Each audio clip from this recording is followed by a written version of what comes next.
Hello and welcome to News Desk. My name is Melissa Chan. And I'm Alex Forrest-Whiting, and I'll be keeping a lookout for your comments and questions in the chat and pushing them to our team here, who you'll meet in a moment. So do keep those questions coming. Right. So the U.S. presidential debate between former President Donald Trump and current Vice President Kamala Harris took place just hours ago. Here are just some of the comments from the political players to the 90-minute exchange. Okay, today was a good day. We got to work tomorrow. All I do is say the truth. I say the truth. If I lose votes or gain votes, I don't care. But this was my best debate. Well, his debate opponent, I will say one thing for her. She had a pulse, unlike his opponent a few months ago. She put Donald Trump on the defense throughout the entire night. Donald Trump just started spiraling downhill as soon as we got to the Roe v. Wade decision. She's bringing up, like, Central Park 5, like real estate deals from the 70s. She's laying out her vision. She's laying out her plans, her demeanor, her approach to leadership. I think President Trump did well, particularly given the evident bias of the ABC host. I think it was a bit of a 3-on-1 situation. Well, let's have another debate. I mean, that's the clear takeaway from tonight. We'll be looking at the debate with an international spin to it, looking at reactions from Europe and beyond and how the outcome of this U.S. election might impact your part of the world, which is why we're calling this Trump versus Harris, what their policies mean for America and the world. And around the table, we have DW journalists joining us, Dustin Hemmerlein, Candace Cole, and Pablo Foley-Elias. And we essentially have a brain trust here of people, some of whom have reported from Washington, D.C., and everyone able to weigh in on the international angles of all of this. And we've got quite a lot of comments already that are coming in. So I'll just give you a little taste of what we've got so far. Picasso says, I saw nothing as an independent voter that helped me. The moderators asked nothing on the top major concerns of food costs, war, energy costs, illegal immigration. Actually, I do think they were talking about that, but we'll get on to that later. But he says, all in all, what a waste of time. Some felt very strongly about which candidate was doing well or is doing well, isn't. So you had a lot of pro-Trump, anti-Trump, pro-Harris, anti-Harris. And some felt strongly about which candidate won the debate. So we've got this from Bast713. Even Fox News, which is very friendly to Trump, is saying Harris did very well and Trump, had a bad night. But there are those who seem to think that actually the moderators, the ABC moderators who were moderating that debate, were not friendly towards Trump. So we've got this from user SP01, who says it actually was ABC plus Harris versus Trump. And that's certainly an attack line that seems to have come out quite a lot from Republicans supporting Trump, that they feel that he got a pretty rough ride in that debate because of those moderators. Yeah, and I think that leads nicely into... It does, into the poll. Pablo. That's right. That's what I was meant to say, wasn't it? Because it all led in. That's all right, Alex. we're still here. And we had some debate as to what question we should ask, which we tend to have in the morning before the show. And we decided to just go with probably the most obvious but the most interesting for us, which is, who do you think won the debate? Because we want to know. We want to get a real feeling of what the sentiment is out there after watching it. If you were in this part of the world, you would stay up late. In other parts of the world, they had it a little bit easier, didn't have to get up at 3 a.m. to watch it. So we've put that to everyone, and we'll see how it does in the next few minutes. Cool. Hope everyone weighs in. So I think we should just start by asking what everyone around the table thinks about the debate. Just whatever emotional or reaction you might have had or thought you might have had. It doesn't even have to be related to an international angle. Anyone want to start? Well, there was a lot of, for me, the first thing that I thought was quite interesting, starting from the get-go, which was the handshake, of course, which is being discussed quite a lot. It was interesting to see Kamala Harris introduce herself, of course, because they actually surprisingly had never met, I believe. They've never met, and there you go. We've got there you go. You've got that moment. And interestingly, Kamala Harris introduced herself. There's a little bit of a pause as they're walking towards each other, right? That's right. There's a pause, she's thinking about it or she's trying to read his body cues, and then she just decides to walk towards him for that handshake. Exactly. So that for me was the first standout. I think another thing that stood out for me was the fact that there was no audience. It was just the moderators from ABC and then, of course, the two candidates who were there. So that to me also was kind of interesting because I was kind of remember, like, is that sort of standard practice or not? But like, I want to say on that handshake, I still feel like it was very interesting, her, like, coming right to him, you know, like walking all the way over there. It did feel like kind of like, oh, that's a power move, right? Like her, like you would, like, if I were to invent it in my head, I would assume they would meet in the middle and be like, yeah, but like she took that opportunity right away. Too, right? Like it's more closer to his side. Yeah, completely. Yeah. Thank you. Like, and I can't tell if he's like put off at all, you know, by it, even if just like a little bit to try to like mess with the power dynamics of the overall debate. But she's definitely being called the alpha female, you know, in the room up against this alpha male, you know, character. So. Yeah, and definitely, I think one other element that stood out for me is clearly Kamala Harris's, you know, past working as a prosecutor. You can really see that, you know, debating, being in these situations that are tense, that helped her a lot. And I think that sort of came across time and time again throughout the debate. Yeah, I would just say, though, that like she hasn't always been this sharp at the debates. I was actually based as a reporter in California during her attorney general years. And, you know, it's just she's come a long way, especially over the last 3 years as vice president of the United States. I think she's had a lot of practice at a much bigger arena than even California politics. So she's sharper. She's very different, I think, in terms of presentation, in terms of consistency than she used to be. But do you think there's still something of the original left, or is she really totally different? Yeah, I mean, it's authentic her. If you look at old videos from like 10 years ago, this is her voice, but there's more consistency and there's more confidence. Mm-hmm. I thought it was very, I mean, there were lots of subjects they were talked about. I found it interesting how it felt like Kamala Harris was on the offensive when it came to an issue like abortion. And I think that this is obviously a very difficult topic for Trump because he's obviously trying to play these two sides of appealing to his right supporters, particularly the religious right, who will be very pro-life, anti-abortion, and obviously to women, where he has not been doing so well recently with the decision that was made by the Supreme Court to basically undo Roe v. Wade, Roe versus Wade, which gave women the right to abortion. So he's been sort of walking a bit of a tightrope, and I think she really plugged into that and made it difficult for him. We've got actually a clip from her where she really just uses examples of saying this, it's not reasonable to not allow a woman to have a choice over what happens. And maybe we can just listen to what she said and talk about that. The government, and Donald Trump certainly, should not be telling a woman what to do with her body. I have talked with women around our country. You want to talk about this is what people wanted? Pregnant women who want to carry a pregnancy to term, suffering from a miscarriage, being denied care in an emergency room because the healthcare providers are afraid they might go to jail, and she's bleeding out in a car in the parking lot. She didn't want that. Her husband didn't want that.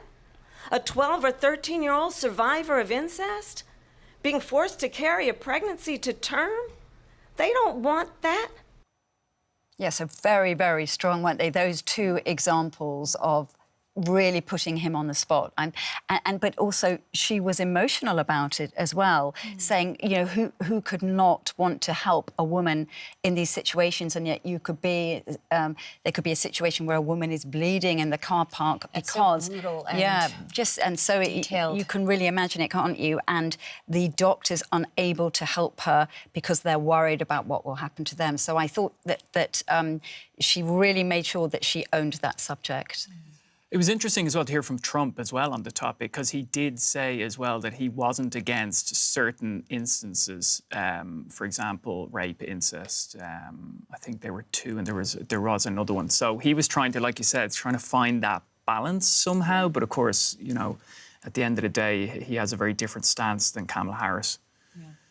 And then, of course, him bringing up, which was rightfully fact-checked there in the moment, states where, he would say abortions are done at the 9-month mark after the baby is born. And this is happening absolutely nowhere. And referred to it as an execution. Yes. Exactly. Very strong word to be using. Yes, where he was fact-checked at the time by those two ABC moderators. Exactly. Yeah. And the other thing that I just sort of took notice of as VP Harris was giving those strong, vivid examples of what women, who don't have access to abortion care, go through, was just this very stone-faced, unmoved.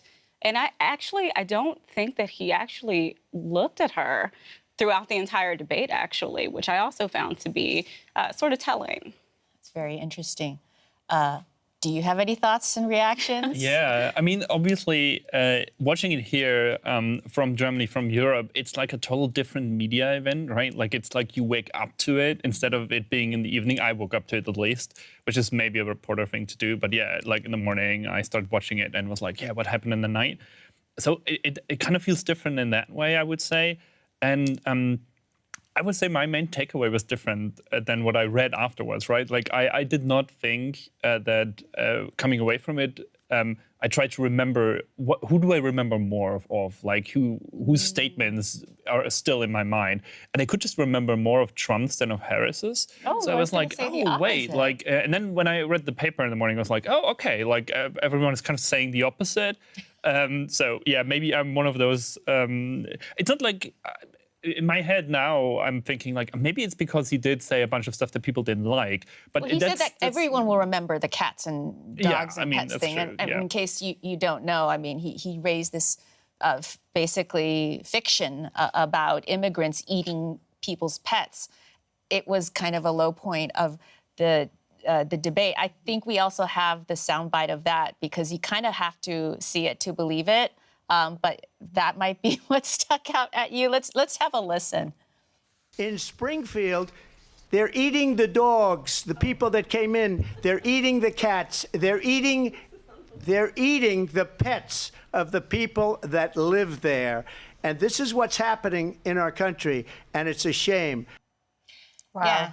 And the anchor, David Muir, immediately clarified that ABC News had actually called the city manager to ask about this, and it was confirmed that this is fake news. This is something that is absolutely false. So in front of a national audience of tens of millions of people, he dropped this thing to stoke, I suppose, anti-immigrant fervor. Well, for me, I actually want to throw sort of like, we can just maybe not even... I'm joking, not even talk about the debate, because perhaps the most important thing to move the needle on the elections in the last 24 hours is actually right after the end of the debate, Taylor Swift on Instagram endorsing Kamala Harris and Tim Walz. And there you go, with that iconic picture. I believe it was a Time cover. And she signs off from a single cat lady or something like that. I must just come in here with a comment that was made by Katalin Mihar-Dobra earlier, possibly about us ladies around this table. Have these ladies fed their cats? I hope so. So there's obviously this cat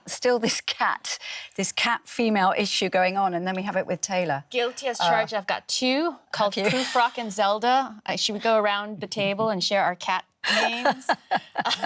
Scottish Fold and very cute orange tabby. Those are my cats. Yeah, and then also with the comments about the pets. There were some, I think, what was it that somebody here has just said? Darth Andadeo, sorry if I pronounced that incorrectly. Trump was channeling what he thinks movies like Saw and Hellraiser are, or he's sort of channeling those, and confused that with his imagination reality, is what he thinks. And others are also commenting about such things. And of course, there was Flavor Flav, a very famous US rapper, who took a bit of a dig at Trump about the pets. Have you got that? Oh, Can we show that? 1 second. Let me just pull to that up. show, that they were trying to make a bit of a joke about this whole thing. Which you saw with Kamala Harris laughing when he started talking about. So he's saying that the Pet Shop Boys, which is an old British group, need to be careful, and others. I don't know if we can show that up, but it was... I mean, the statement... We've got it now, we can from show that, Donald Trump about going back to what we were talking about Pet before. Shop Boys better stay inside and lock the doors. You too, Snoop Dogg and Pitbull.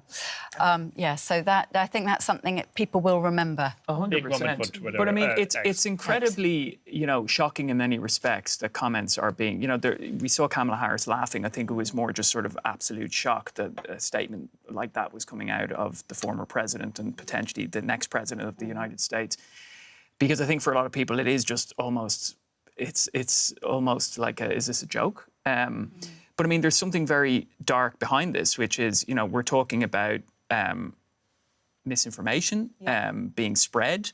I'm glad that it was immediately, verified by the hosts there, or by David Moore, who fact-checked it. But this was geared towards it was a group, I believe, of Haitian immigrants in Springfield in Ohio.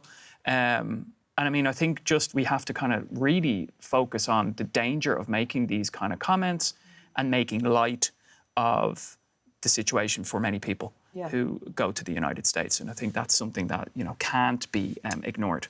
Yeah, I think it's really tricky, and you can see that with the way Kamala Harris has been responding, and she's laughing at it, but it's no laughing matter. But if you scale and push back over the past, 8 years of Donald Trump, it hasn't worked, and it hasn't been an effective strategy in terms of stopping him from spouting disinformation, misinformation. So yeah, that's a really great point. Pablo, I'm just wondering, how's that poll going? I mean, the poll, do you want, I mean, I can give you the results so far if you want. So far, yeah. Okay, right, let's, we'll keep it open, guys, but we'll keep it open, but so far it is looking like this. So just to remind everybody, who do you think won the debate? 65% say Kamala Harris, 23% say Donald Trump, and 12% say nobody won. That really tracks with the poll numbers, or the... Right? Just, is that the right term? Like just straight after the post-debate sort of surveys they've been running? Well, that's how we know a community, right? They are representative as they can be. Like, I guess so. I thought there might be a little bit of a difference because it's more of an international audience. But one thing just to say, so that it doesn't look like we're now being too pro-Harris, Eric Ketzer says, Trump, to be fair, knocked it out of the park in his closing statement. That was when they had, how long did they have, a minute for their closing statement? 2 minutes? I actually, I did watch those closing statements. I actually found him, his was very negative, very doom and gloom. For me, it didn't work. Personally, I thought Kamala Harris's was more optimistic and looking to the future and looking forward. But that's maybe a personal thing. So Eric clearly disagrees and thought that... I also think that was clearly her strategy in the whole debate, to be the person who is less, against things and more for something, you know? And while Trump is really basing his stuff of, often his answers would start with everything that the Biden administration that Kamala Harris is a part of, did wrong. That's how he usually starts an answer. And then, she's often... I mean, she would also start with what Trump did wrong. But I think one big issue, of course, that I'll be looking at in the next few weeks, particularly when the next polls come out, will be, of course, which Trump focused on a lot, which is the economy.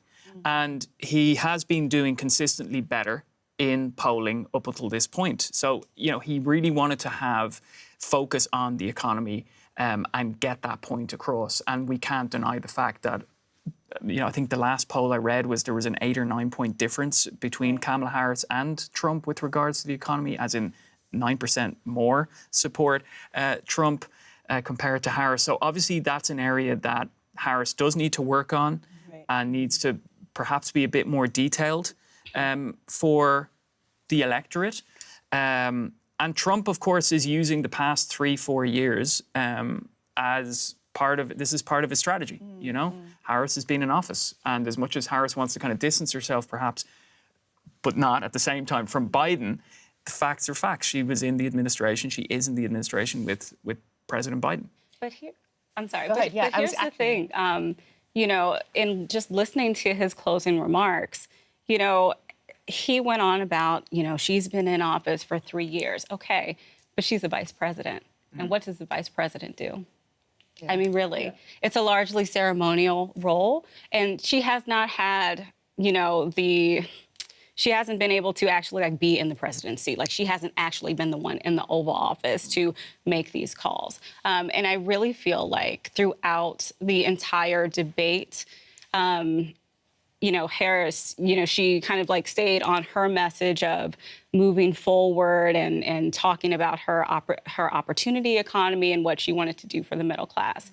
I felt like there were several points in which Trump could have, you know, injected in there, what is your actual plan besides being so defensive? And I thought that his closing remarks were sort of a missed opportunity to be able to do that instead of just biting back against everything. As Aries 106 says, Trump's closing statement, vote for me or nukes. So that probably sums it up quite well. I mean, Harris did, or Trump kept saying to her, she is Biden, and she had to remind everyone, didn't she? I'm not Biden and I'm not Trump. Right. I'm me. And she wasn't the president. Yeah.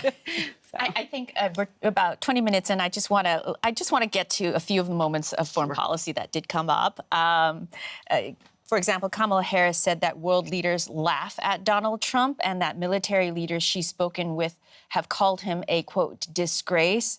Now, on that laughing thing, she probably meant it mostly metaphorically, but actually it also probably meant it literally because this did happen. Some of you guys do you guys remember in 2018 when Donald Trump was president and speaking in New York to the UN General Assembly, he made some comments in his speech and, well, let's just have a listen to see the literal laughter from the global community. In less than 2 years, my administration has accomplished more than almost any administration in the history of our country. America's so true.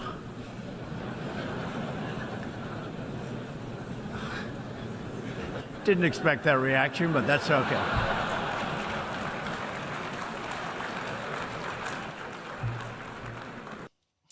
Yeah, and in response, I mean, in response to that moment from Harris, you know, the one leader Trump mentioned as giving him respect was Viktor Orban of Hungary. So I'm just going to leave it out there and see what you guys have to say about that. I mean, what does it say about him? And are Europeans, have they been laughing at him, right, over the last few years? I think there's, sure, but I think behind it all, there's, you know, a deep sense of fear here in the European Union over what a Trump presidency would mean for the bloc, and not just the bloc, obviously countries as well in Europe that are not part of it, with regards to, for example, the war that we're seeing in Ukraine at the moment. Interesting, actually, what I just saw here was a comment from someone who's tuning in, Janet, who says, I can't see Harris standing up to Putin. Yeah. So that to me that's interesting that, you know, there are a lot of people who clearly think that, you know, Donald Trump is someone who is stronger in many respects, which, you know, for many people might be interesting to see. It is strange because, of course, fact check time, Donald Trump has actually said, and he says he jokes, but he has said that Russia can take Ukraine. He's actually said it. Mm-hmm. And in terms of Harris's record, a lot of people might not know, but her main foreign policy advisor, Philip Gordon, main foreign policy advisor for the vice president, is one of the most hawkish members of Biden's administration when it comes to supporting Ukraine in the fight against Russia. So, yeah. And also, just you mentioned Janet saying that about Putin. Of course, we've got the other side of that, haven't we? We've had the Patriot saying that what made up my mind last night was Harris's strong commitment to allies, unlike Trump's craven nature to basically, he says, to lick dictators' boots, so to lick the boots of, you know, the Putins or whatever. So you have, again, in our community chat, there are very different views on this. And Sparks, one other one, who has said this a couple of times, Germany laughed. And now, this is when Trump was talking there about Trump and that clip there, and when he was president before. And now Europe is begging us again. Who keeps begging for Ukraine aid again, he says. So that's the point. I think it's also important not to forget, right? For these European leaders, it's not necessarily prudent to come out now to endorse one of the candidates and be like, oh yeah, that person is way better. Viktor Orban, I just checked his tweets before the show started, so if he hasn't tweeted since, like, I don't think he came out and said like, oh yeah, like I was mentioned, I also love this guy. Like he also needs to hedge his bets, you know? But like, he did visit Mar-a-Lago. That's true. Fairly recently. Yeah. I mean, it's clear that he would love if Trump. He wants Trump to become president before Kamala Harris, of course. Although he did last week say the opposite, didn't he? He said he wanted Kamala Harris. It's what I want to say is that for a lot of these European leaders, you're not going to see super clear alignments and statements because they need to be able to work with whoever becomes president in the US. And it was interesting, wasn't it, over Ukraine when Trump was asked very clearly twice about, what do you want to do with the war? Do you want Ukraine to win this war? And he wouldn't answer, would he? Even when it was put to him a second time. As a yes or no As a yes or no answer, he wouldn't say yes or no. He just said, we want war to stop. And I think Kamala Harris recently has really sort of tried to show the voters in the United States that she has this experience internationally, which was something that before she became vice president and before she actually was even in Washington, it was something that was used against her in the sense that she lacked that experience. But of course, as vice president, she traveled quite extensively, actually, and met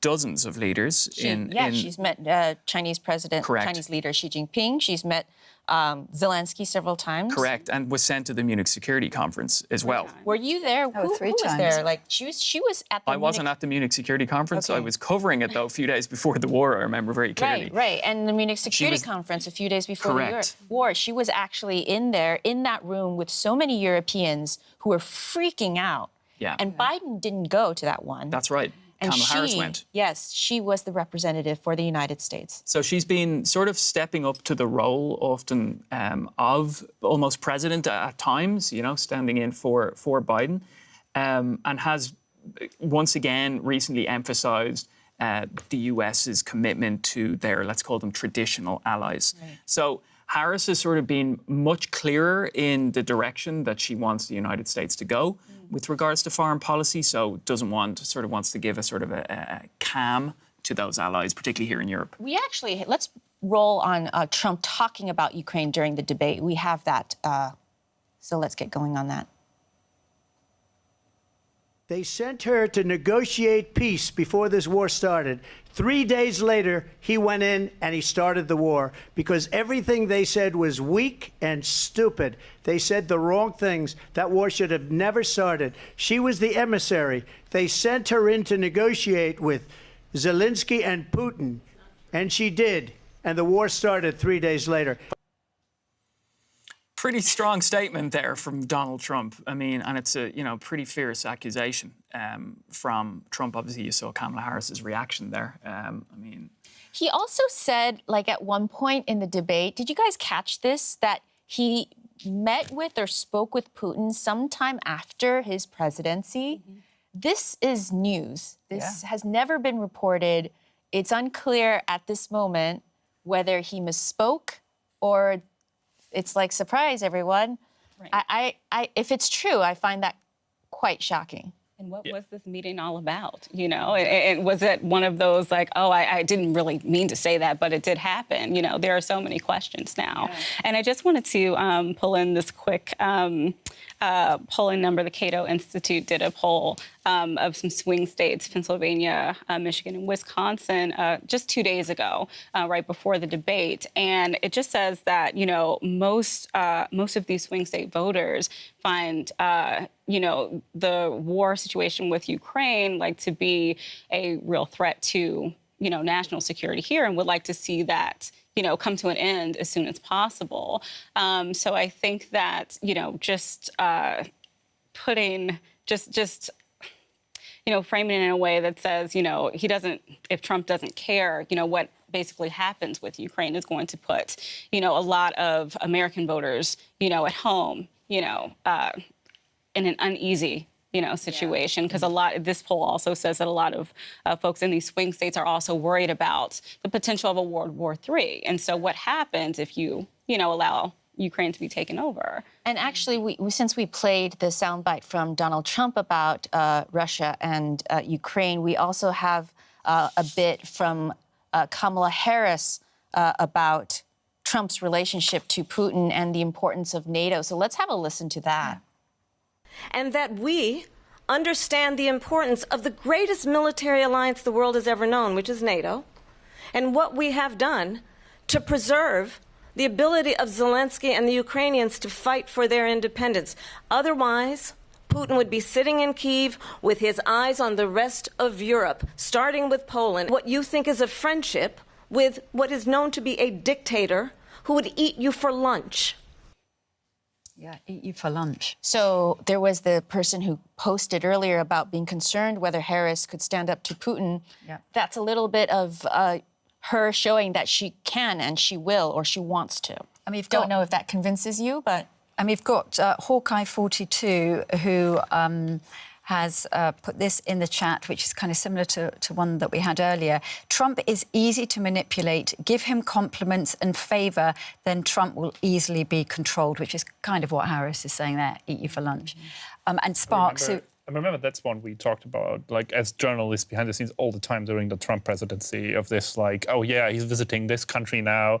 Like, what does that mean? And can we, like, I remember from visits around Southeast Asia where we were looking at the footage and thinking, like, oh, who's getting what here? And what are they trying to get out of him? And how much is there? Can he just be convinced by just telling him how great he is? And just another one, Sparks, who I did mention earlier, so 2 for Sparks here. If Ukraine is so important, how come nobody spent on defence? Ukraine was invaded in, 2014. That was Crimea that was. Why are we just hitting 2% now? Of course, I'm way above that, but just a point saying which, of course, Donald Trump has pushed the for. US to... Yeah, and he did. The Europe, yes. like, for example, Germany. Particularly here in Europe, countries need to increase their defence spending, which has been one of his gripes for several years now. So, you know... And how have they been doing since he first made that comment? There has been an increase, of course. So, I mean... Slight, but not enough. Not as much as he would like to see. Yes.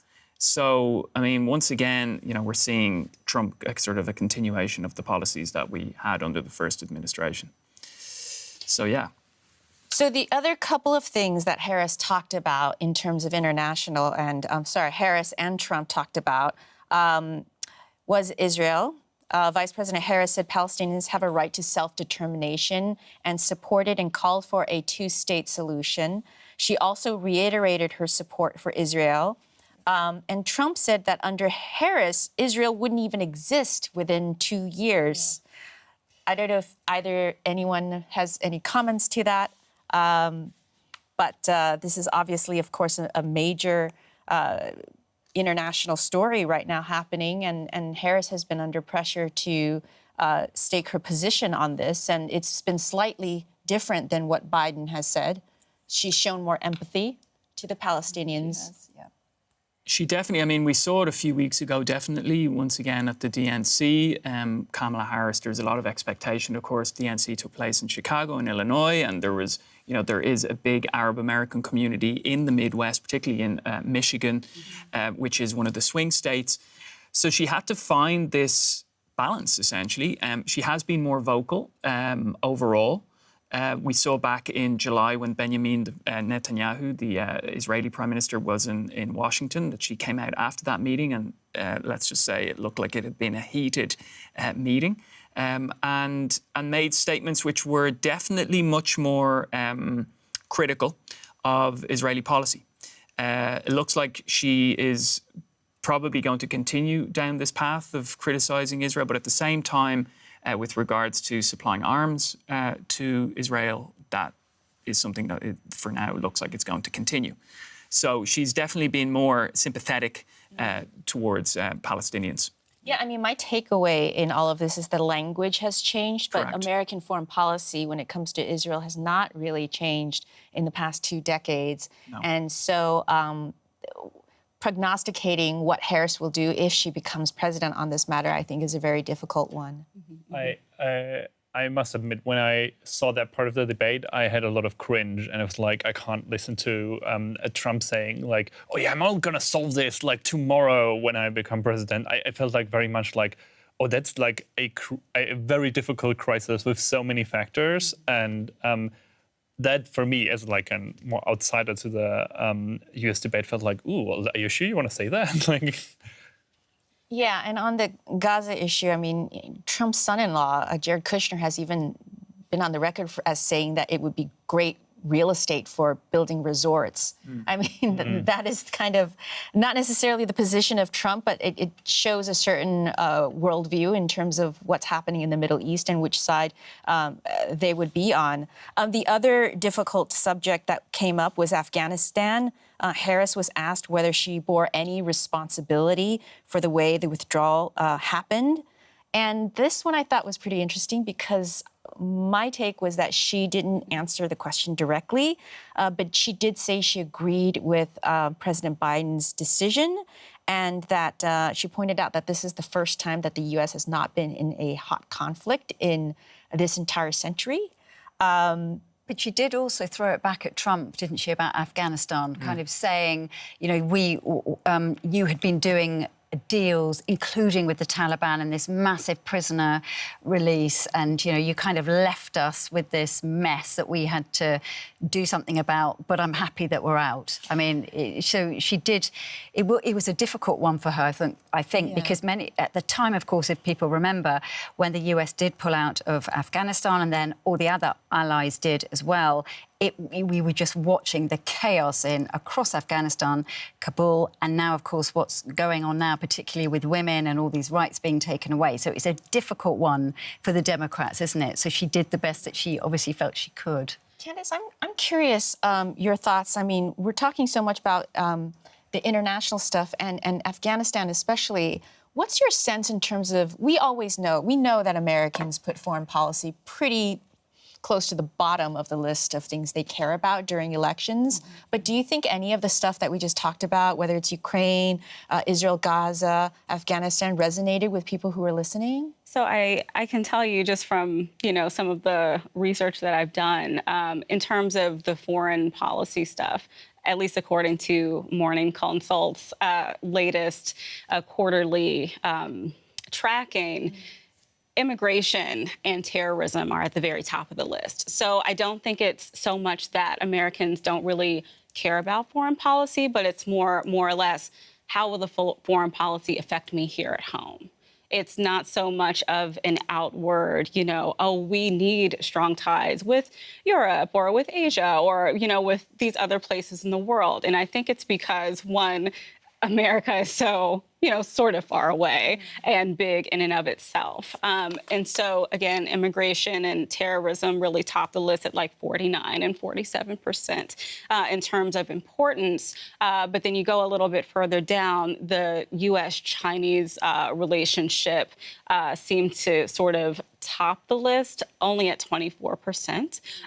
But in terms of like our I should say the United States, foreign relations with other countries. China seems to be like the one that's the most important in terms of, you know, competition. And, you know, one of the other things that actually the Cato Institute pointed out is that among swing voters, they find the competition piece to be important, but they're not really that keyed into the situation with China and Taiwan and like how that plays into everything as well. So, I mean, I do think that, you know, again, it seems like, you know, Americans don't care, but I think once it starts to hit home, like that's when it makes sense for them. I mean, even the Ukraine-Russia war and the Israel-Hamas war only, you know, charted at like 20%, which, you know, is a little bit crazy for me, but I'm a journalist and I'm into these things, you know. Yeah, and actually, you mentioned China and Taiwan. So I printed out the Republican and Democratic Party platforms. First of all, there's a difference in I don't know if you guys can see, but this is 19 pages. This is the GOP platform. This is everything, all their positions. And in terms of the international stuff, China is mentioned. In every single Republican platform in the past, I guess 4 or 5 election cycles, Taiwan was included at the very least 4 or 5 election cycles. This time, Taiwan was taken out, which is very interesting. Taiwan is mentioned along with big. Yeah, this is 92 pages, and the back section, the very last section, is on international. So a lot more content from the Democrats on what they plan to do internationally. But I thought it just was fun to look through and peruse it. And this is available online, guys, if you want It's a good weekend read. Yeah, great summer, relaxing read. But I want to jump on what Candace was saying there just before about how, and it's so interesting that it is essentially how international policy then affects, Americans at home. I mean, in many respects, it's perhaps not that shocking, it's like, because that's how voters think. It's like, oh, how's this going to affect me here? It happens in Germany, it happens everywhere in the world. But you're right, of course, there is that distance. And of course, you mentioned immigration, which is, one of the big topics. And that is an area that is so complex with regards to the United States that I think the debate was was fascinating in how it's just been sort of narrowed down into this very simple, almost, well, from Trump, very much one-sided. It's almost like fear-mongering, like of we're being inundated by, illegal migrants who are coming here with, criminal records, and he mentioned that they're crazy and whatnot. So I kind of, that's the area that I've been kind of doing a lot of kind of looking into it and how people feel in the United States about that. And it tends to be a topic that does seem to worry across the board, right?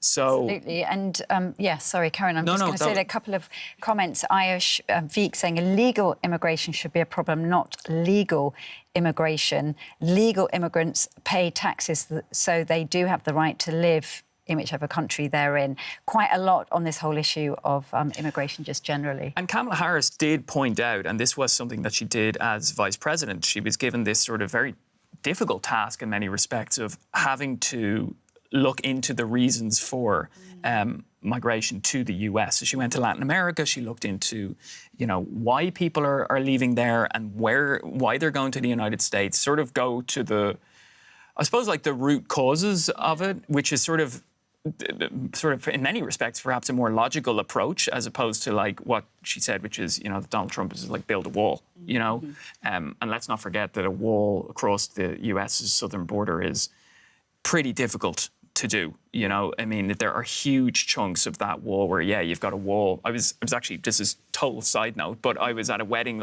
earlier this year and had the privilege of speaking to people who work directly with migrants who have crossed into Arizona and California particularly. Both border guards and then another friend who actually works directly with migrants who do make it across and then are trying to sort of get their lives established. What was interesting to me was the first thing that they said about the wall was that they laughed. They laughed and they said, yeah, sure, the wall. Okay, yeah, that's great. You've got a wall for a few miles and then down the street, there's no, like down the road, there's no wall. So, I think for people in a lot of the states who are right there on the front line, they know the reality of the situation, and a lot of what was said doesn't really match up with what is happening and how it's affecting people's lives there. And I also thought that, staying on the same topic, Harris had brought up the fact that she, fully supported basically this border security bill, that had been brought forth by Republicans, and he, worked his magic and basically had it killed.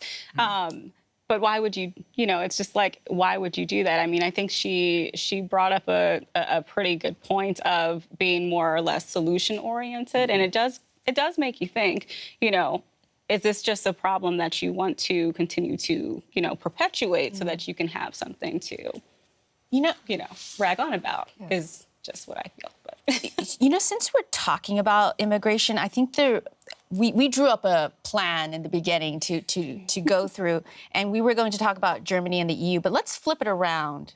Pablo, I know you were looking at things in the Spanish language press. And just before I get onto it, I just want to come out, because I was looking as well at this poll. Now, it came out, should say, in April, all right? But it was, for me, quite interesting. This is an Axios Ipsos Latino poll in partnership with Telemundo, the big news channel in the States, Spanish-speaking. And more than half of US Latino adults worry any new mass deportations would target all Latinos, regardless of legal status. So this is what came out in the poll. And then 54% of Mexicans and Mexican Americans, the targets of mass deportations in the 20th century, said they worried that any new mass deportation plan would target all Latinos. So this is obviously a big topic of conversation within that one community in the United States. Then, of course, as you asked me, I looked into what the press in the Spanish-speaking world was saying. The first thing that stood out to me was how little the topic of immigration was actually headlining, we'll say. So that was the first part of what I found. I think, interestingly for me, was in Mexico, in one of the biggest newspapers, what they were discussing was the economy. Donald Trump mentioned tariffs, of course, and the tariffs can have a profound impact on, for example, Mexico.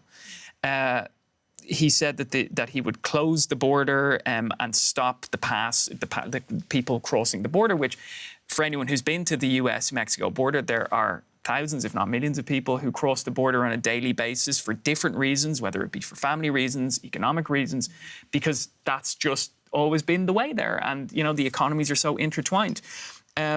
He also said that he was going to fight against the fentanyl crisis. That was also looked at, which is a big issue, a big topic of conversation actually in Mexico at the moment and in the US, because fentanyl, this drug, has flooded the market. And it's they're saying that a lot of the fentanyl is actually produced in Mexico. This is what has been said. Source material from China. Correct. So this is all very international. It's all very international. And then, of course, the big topic, the tariffs.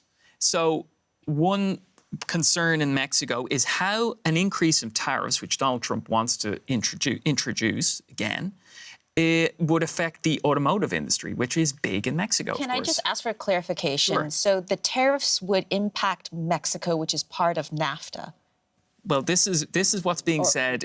They're saying that he would look for ways of increasing tariffs on automobiles produced in Mexico. That was what was being said in one of the biggest newspapers in Mexico. So obviously a big concern.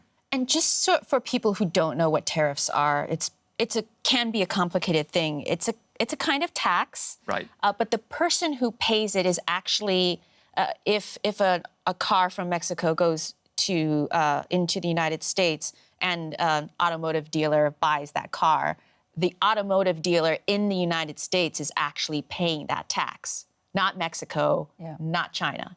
It's an American company or person who's ultimately paying that tax. Right, exactly. But of course, what happens is then that, it's much more difficult for countries like Mexico to get their products into the United States because people won't buy as much and it affects their economy.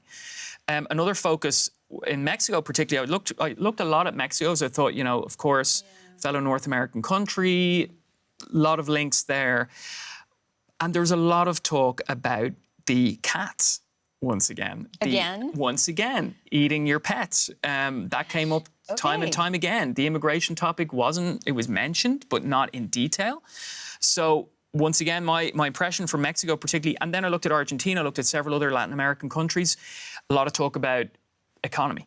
That seems to be the main concern in the Spanish-speaking world on that side of the Atlantic. Now, on the other side of the Atlantic, Spain, more divided.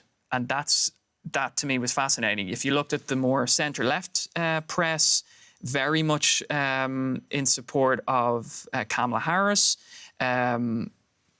almost ridiculing Donald Trump. But then the centre-right press, and I have to say this surprised me, and there was one comment from ABC newspaper, which would be a conservative newspaper in Spain, quite well respected, said Kamala Harris won, but Donald Trump didn't lose.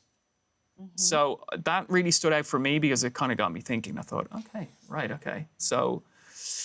And just on those tariffs, Harry Namkung says a US tariff on the PRC, China, obviously, will be a net benefit for Mexico. But then Trump can change his mind next week and put another tariff on Mexico. And I think that just comes back to something that Trump said in the debate, which is the this auto industry, so much now in Mexico, owned, he said, by China. Yeah. It's owned by China, so it's their way. So. There was also one other comment that seemed to be picked up as well across the board in the Spanish-speaking world, which was Donald Trump's comment on Venezuela. So if Kamala Harris wins, the United States will become Venezuela on steroids. Now, that's the kind of headline that in the Spanish-speaking world would get headlines, which it did, So let's not forget, Venezuela has been, immersed in a crisis politically, economically now for... Did he mean in what way, like Venezuela? Essentially that it would become a failed state? A failed state. It's hard to really understand what he means by that, but I would imagine he means both economically and that it would become a socialist country in the Venezuelan sense. Because he did go after Kamala Harris for being a Marxist and also her father being a Marxist professor. So I imagine that's probably... Which he was not, by the way. Right, exactly. Yeah. Stanford professor. Exactly, yeah, exactly. So I imagine that's probably, what that has to do with. And he also mentioned that Venezuela, for example, with regards to migrants, that countries like Venezuela, whatever that's supposed to mean, are essentially exporting their criminals and they're entering the United States. So this is all part of this sort of fear-mongering that we're seeing about the entry of people into the United States. Mm-hmm. Cool. Well, on that note, Dustin, you've been very quiet and patient, so let's turn to you for the German language stuff, auf Deutsch. What are you seeing in media and also on social media? I don't know what you've been looking at. But you can't speak auf Deutsch. Oh, no, I'm not going to speak German. That don't would worry be very about hard. it. Also, I did also look in different European papers. It's only the German side is just easiest for me because I do speak German and I am German. But what I saw, first of all, what Pablo said, the cats raised lots of questions. I think lots of papers are even running stories and you see lots of explanations of what this even means. So I'm assuming... Yeah, we're talking about the cats again. Yeah. We still got a lot of I'm assuming a lot of people are going cats. online in Germany and then seeing all these cats on social media and thinking why is everyone posting those? And then they want an explanation and search for one. I'm starting to believe that this is the main takeaway of the debate for the vast majority of people in terms of headlines. And that's not good for Donald Trump, I think, right? I don't think it's good for the entire debate, to be honest. It's just, for me, it's this racist and sort of xenophobic rhetoric that just tracks along with, his entire campaign and his previous administration. So I do think that it's a sad state of affairs, that this is the takeaway, as you say. And it's also, you can also see this in European media, a lot of people are...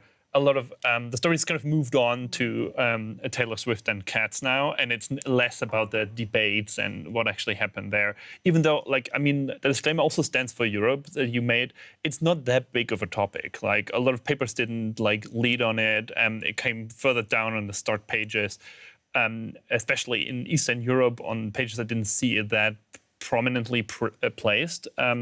So yeah, for a lot of places, the U.S. election wasn't that big of an issue.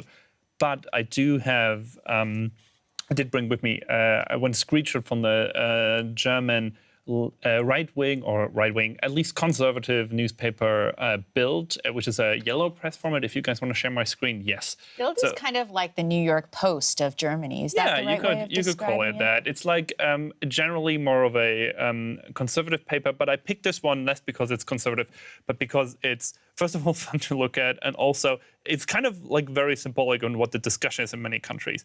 Let me translate this for you guys. So the big picture in here, it just says Harris is countering what Trump is saying in the big letters here. Tiraden is kind of blah blah.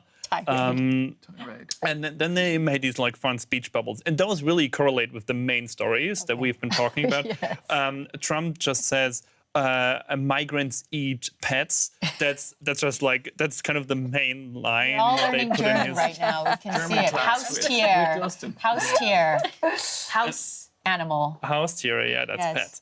And then on the right side you have Kamala, and she countered at a different point in the debate, not at that point, with Putin is just going to eat you for lunch. Yeah, you know? that's And that's clever. what this means. It's also a very free translation in German. It just says Putin would eat you. They left out the lunch. But yeah, that's kind of like, those are like two main takeaways. And those are the stories that people talk about, right? The viral moments that people remember.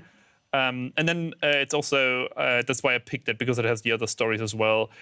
On this story, it just says Harris has just won the debate. It just flat out says that. And then down here with Taylor Swift, it brings in the Taylor Swift story of like, yeah, that's also obviously a major concern. Also, this is a screenshot.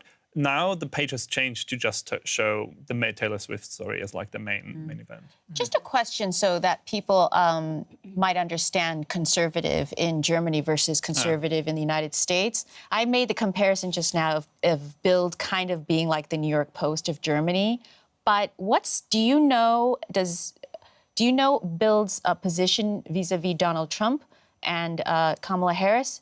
Do they prefer one candidate over the other? So this would be like a conservative sort of newspaper in Germany. Where do they stand? I don't think they have that strong of a position for either candidate.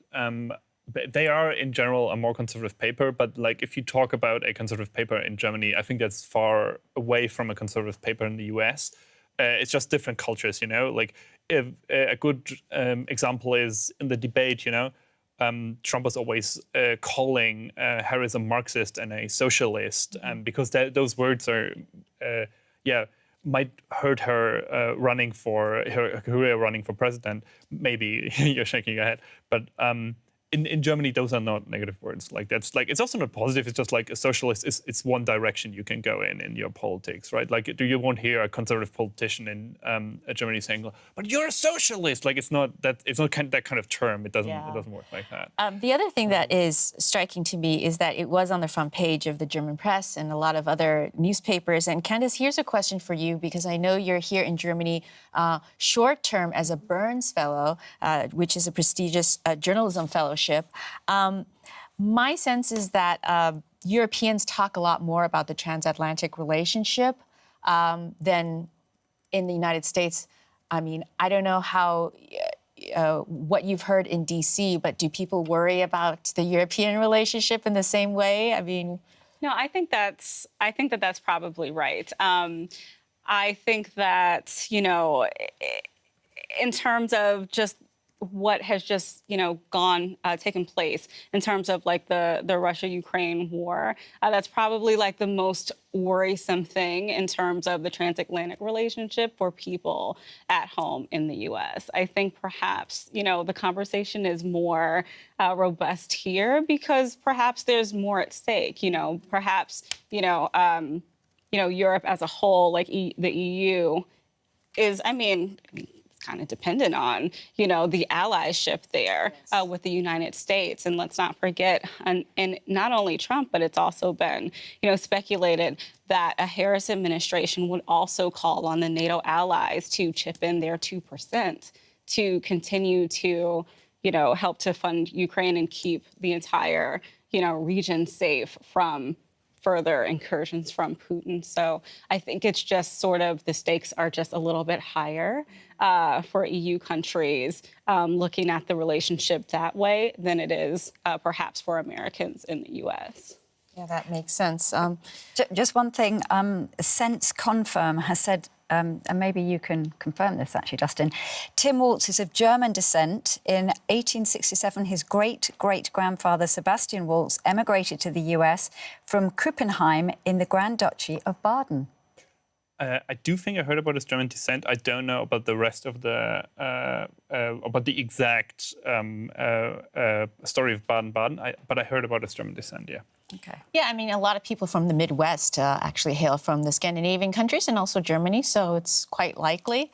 Alex, you are from the UK. I wonder if you've had a chance to look at things. I know you've been really busy mostly reading comments. I guess we're not getting that many questions, but we send them away. But yeah. So just with the UK, it's interesting with the UK, of course, because the UK prides itself on this special relationship with the United States, which is possibly more of a figment of our imagination than the US, because obviously it's much more important for the UK to have this special relationship than possibly the other way around.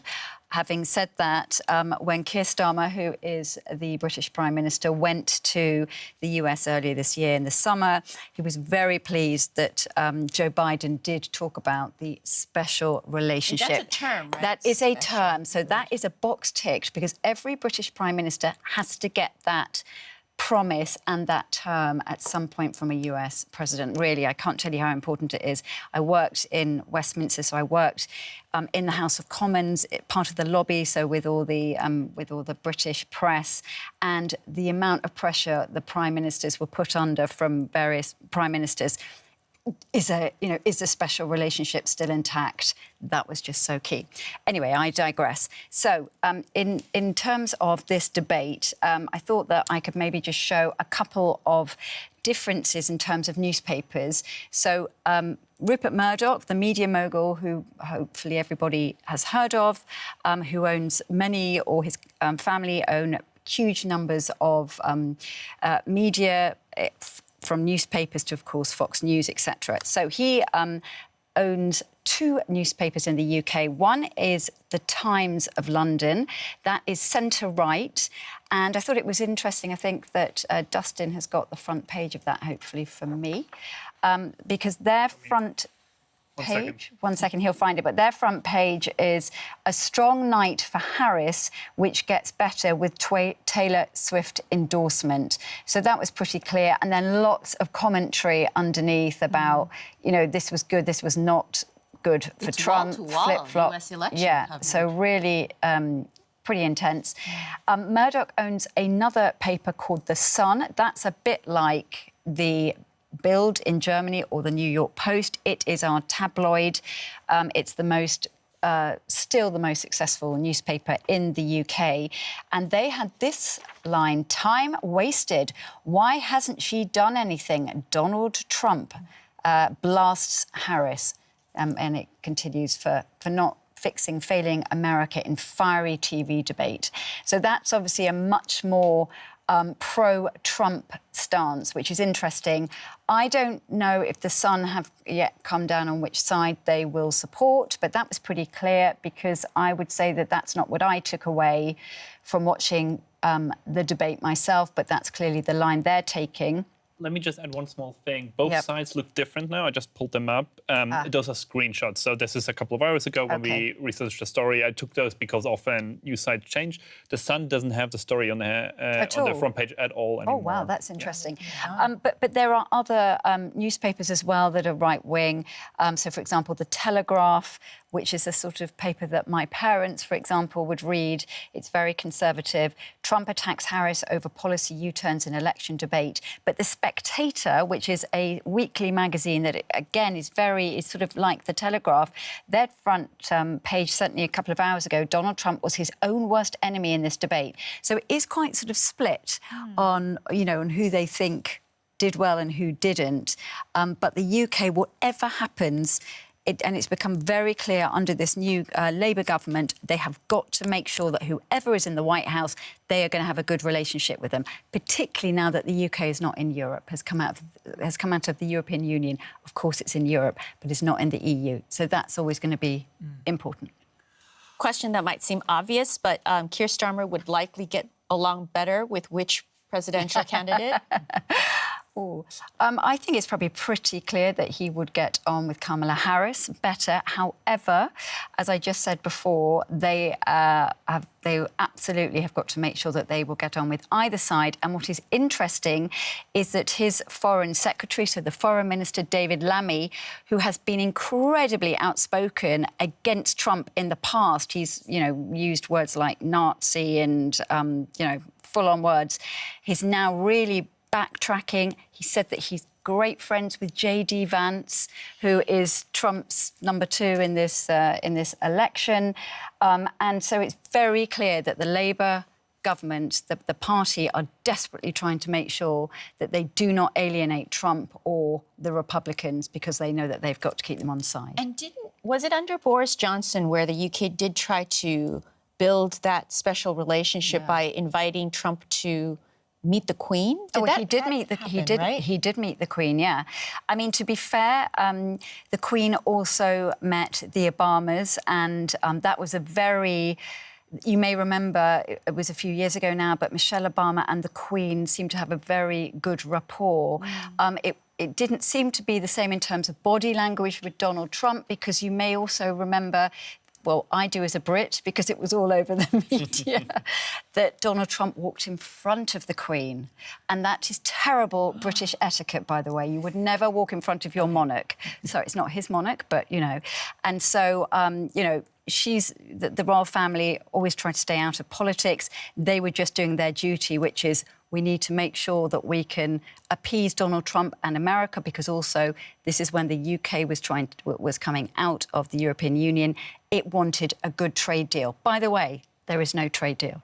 So even rolling out the red carpet didn't They didn't get a trade deal from Trump. They did not, no. And it's been on ice during Biden. And it's been on ice. So, yeah, that doesn't look like it's going to happen anytime soon. I think never walk in front of the Queen. That will be one of the key takeaways from this session. Or, of course, now the King. Because it is now the King. If I ever meet him, Charles. I try not to walk in front. Yeah. Anything else, guys? I think we covered a lot. So what else is missing from the international aspect? I mean, I wonder, how is chat looking like? I wonder who... Well, I put a question. Which countries are you... I put a question to... I have one thing we can look at before... Oh, maybe we should look at it after. I found a statistic, which is only 1,000 people were asked about this, but it was interesting. Mm-hmm. In Germany, who would you... If you could, as Germany, elect the US president, who would you vote for? Maybe we'll look at the chat first. And then we'll look at what Germans in a poll said, and maybe that could be interesting as a comparison. But I actually wasn't going to ask about the poll, the conclusion of the poll, but I actually was curious which countries are you in? Everyone tuning in chat. Oh, well, we've had somebody said hi from Nigeria. Yeah. We've definitely got Carolina from the Philippines. Certainly, I think Sparks is from the US, because he keeps talking about we in the US. We've got viewers as well in India. I asked how much is the US presidential race being discussed in the country you're tuning in from, because I'm always curious to know. Of course, we're here in Europe. We're journalists, so we're obviously following this. And Ayush Vikka said it's moderate. There's moderate hype in India. Another user in Japan said there's moderate hype. Oh, look, we've got lots of people now. Sorry. You know, there is obviously interest. I know as well, like from my two countries and Ireland. Obviously, Ireland keeps. I mean, obviously, it's obvious for me. Ireland keeps a close eye on the United States. Huge levels of, let's say, economic interest in the Irish aspect. And then, of course, like we discussed before, I think in Spain, funnily enough, in Spain, it has been dominating, actually, the headlines today. So I'm just going to say people are now putting in where they are. We've got India, we've got Canada, we've got the US, we've got Lithuania, we've got Guatemala. Lots from the US, actually. We've got Germany. Yeah, we've got states now being put in as well, such as Michigan. So a nice global, global I actually have a chat. request for Ignas, because I was trying to look up Lithuanian newspapers before and I wasn't super successful. So if you have a couple of recommendations, post them in the chat. I would be interested. Okay. Next time I need to look up what Europe thinks, I'll check out good Lithuanian source. Well. Yeah. And you know, just very quickly, because this could be another entire news desk, but just looking at the countries like the Philippines, India, Japan, all very interesting countries in terms of what Biden has done. I think it's fairly clear that it's bipartisan. Republicans and Democrats have become much more attuned to China as a security threat, as a serious competitor that they need to consider and deal with. And under the Biden administration, they took a very different sort of tactic and strategy than Trump. Trump was sort of just berating China all the time and talking about tariffs. But with Biden, alliances has been very important the last 3 years. And so we've seen that with the U.S. building relationships with the Philippines and its new democratically elected leader. We've seen that with the U.S. Building bridges with India, despite its challenges on the Democratic front, and also building stronger bilateral relationships with Japan, expanding the Quad, country of 4, and also AUKUS with the UK and Australia. So I'm sure you guys who are tuning in are from those countries are very much aware of that. But of course, China has that conflict in the South China Sea with the Philippines, and the Americans have been very involved with that. So in terms of Harris, if it is a Harris presidency, she has attended ASEAN meetings as the representative of the United States. And so I would prognosticate that it would be a continuation of the Biden approach to dealing with China and dealing with Indo-Pacific security, more alliance building and furthering that. Yeah. And of course, let's not forget, Kamala Harris is familiar with India. Yes. Of course, there is that family connection there. So, you know, interesting if Kamala Harris does get into office, how that would develop or not. So we'll have to keep an eye on that one. And we haven't even talked about the ethnicity issue at all, which Trump was asked about last night as well in that debate, to do with Kamala Harris having both Indian heritage but also Jamaican heritage. With that seems to confuse him. Yeah. But also absolutely like outrageous in many respects that it's just being brought up. You know, in a country like the United States, where you have people from all over the world coming together and to sort of be able to say those kind of things so publicly, knowing that there will be just so much backlash, which there has been, understandably so. But, you know, I have to say that's something that still shocks me, that, you know, particularly someone who knows the States quite well, that's being said, you know? But also, the thing that also shocks me is the fact that it goes unchecked. You know, these terrible things are able to still be said, and there's no you know, consequence, seemingly, at least among, you know, the greater Republican Party or his base, even. I don't think it moves folks at all. Yeah, and the Republicans are not just white voters. Which is very interesting aspect. I mean, I wonder how Republicans, supporters of Donald Trump felt when they heard him say that. To a certain extent, the only way to make sense of it is to assume that they don't think he's being serious, or it doesn't apply to them. But I do struggle with trying to understand that. Yeah. I mean, I think especially we're talking about a party that would, you know, lean so much on this, you know, sort of like Christian moral high ground. But what part of that is Christian-like, even, you know, when you get down to it. So, yeah, I guess we'll just have to wait and see. We're still getting a lot of messages in the chat about cats and dogs. I'm sure you can all see the emojis from JB with the cats and laughing and the dogs, and questions being asked about where do they eat dogs. Anyway, we don't need to go down that track, but just to say that's still of interest in the chat. I think what Melissa, the way you summed it up before, I mean, it's just, you know, the fact that that's one of the takeaways, and you said it too, like it's pretty sad state of affairs if that's, you know, what's being taken away from everything. Yeah, well, I mean, anything else come to mind from anyone? I mean, the only other thing that comes to mind is perhaps climate change, which came in, you know, at the very end. And I remember I had done an interview with Dr. Stormy Mildner from the Aspen Germany Institute, and she was saying, you know, one of the areas, like, if there were to be a Harris administration, is the possibility for greater, like, sustainability in terms of, like, moving away from fossil fuels. But I remember during the debate, Trump saying, and I would need somebody to fact check me because I don't know this for sure or not, but where Germany had tried to do that, like to move away from fossil fuels, and it just wasn't, you know, I guess successful, but that's a complicated thing.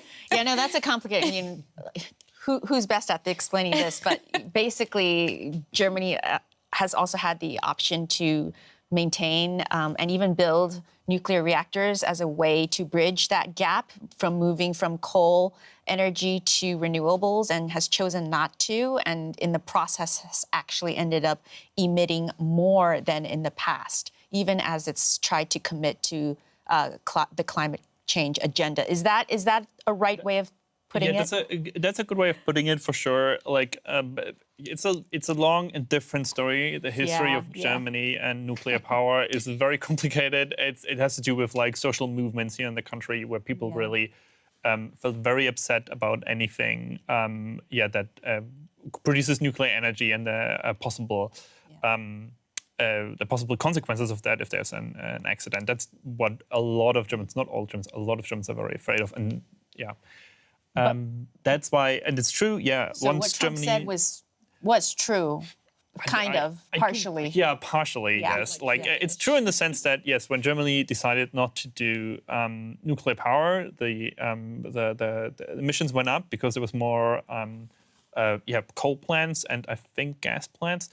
But then overall, I think the emissions are going down. So like the big picture, it's more complicated than just saying having a Trump statement. That's a quick answer.